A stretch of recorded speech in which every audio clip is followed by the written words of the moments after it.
Hey folks, Dr. Shawn Baker here again. Let's talk a little bit about dairy. Now, dairy is a topic that a lot of people have opinions on. And some people think it's awful, people think it's great. The literature is very split on that topic. So let's just kind of put a little bit of insight into dairy. Should you be consuming it? Should you be avoiding it? Well, there are problems that some people point out, the fact that it's high in saturated fat, and it's very true. Milk fat or dairy fat is probably about 65 to 75% saturated fat. It's one of the most saturated fat containing foods there is. You know, even meat, which is, you know, vilified for saturated fat, I think unfairly, by the way, is only about 45% saturated fat. The nice thing about saturated fat is they're very stable. They're made of molecules that are very well put together. There's no bonds that are easily broken, so they tend to not oxidize. They tend not to be damaged, and therefore they tend to be very, very stable. So it can be very good for things like cooking, and there's good arguments that it's something that's very beneficial to us. Milk has,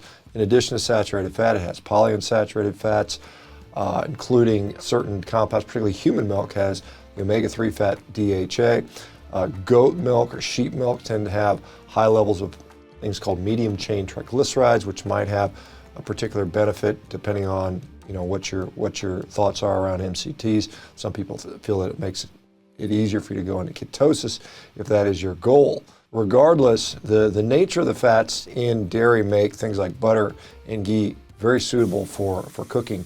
Is dairy the best choice for bone health? And so while for a growing child, milk, particularly milk from its mother, is very important for growth, there may be conflicting evidence about what it does to bones later on in life. And so it should be noticed that while dairy is a good source of calcium, our bones are more than just calcium. I mean, certainly calcium is in there, but we're not sticks of chalk. I mean, we have a lot of type 1 collagen in there, we have phosphate in there, and where can you get those compounds? Well, you can find them in meat and eggs, things like bone broth. So these are rich sources of the necessary proteins that probably provide us a lot of bone health. Now, one of the thoughts is dairy is an easily digested protein source, and while it is a very good protein source, let no one dissuade you from that fact. It's a great source of protein, particularly whey protein. There's a tremendous amount of data showing how valuable whey protein is a source of protein. And let's talk a little bit about whey. Whey is that liquidy stuff that separates out. It's a very quickly digesting protein.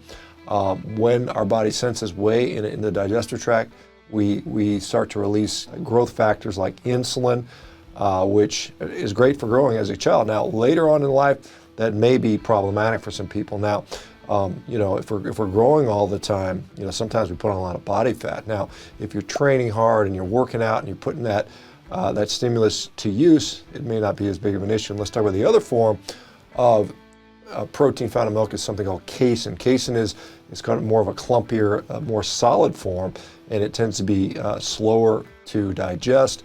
One of the issues, or some people will talk about, is something called beta-casomorphine, which is something that causes sort of an opiate-like effect, particularly in the gut. And so this can have consequences for gut motility, gut distress, things of that nature. And again, there are two types of these caseins that are found in milk protein, an A1 and an A2. A2 is what humans typically have when they're babies. They're exposed to that, so we're kind of better set up to deal with A2 compared to, say, A1. And A1 is found in much of the conventional dairy, so there's some people that believe A2 dairy is somewhat more natural for us. Other people talk about the different things that go into dairy, whether it's pasteurized versus non-pasteurized, whether it's raw, whether it's fermented. All those things will have an effect. Now, another thing is a lot of people are lactose intolerant. In fact, about 2/3 of the people in the world just don't have good tolerance to lactose. And lactose is a sugar that is found in milk. It is a combination of glucose and galactose. And so there are supplements you can take, lactose or lactase-containing pills, or they can have lactose-free milk where they basically cleave that down for you. For many people, they're still having problems with that. So it may help in some cases, but for many people, it's an issue. About 30% of the problem has some level of persistent lactase, so they can continue to digest that into adulthood and maybe for their whole life. And these tend to be a lot of times Northern European folks that do really well with dairy.